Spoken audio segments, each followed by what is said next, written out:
आज आहे श्रावणातील दुसरा सोमवार आणि आमच्याकडे श्रावणातील उपवास सोडायला केळीच्या पानावर किंवा दिंड्याच्या पानावरच जेवतात.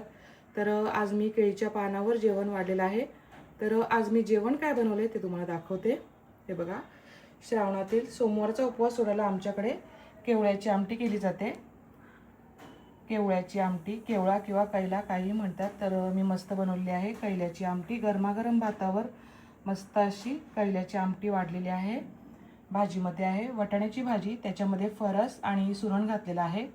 आणि ही आहे घोसाळा आणि मिरचीची भाजी. ही शेंगदाण्याची चटणी. आणि आज मी केवळ्याच्या वड्या बनवलेल्या आहेत. त्या केवळ्याच्या वड्या फ्राय केलेल्या आहेत. हे आहे घरचं लोणचं कैरीचं. ह्या खारवल्या. ही केवळ्याची आमटी आणि ही गोडामध्ये आहे मस्त अशी पुरणपोळी.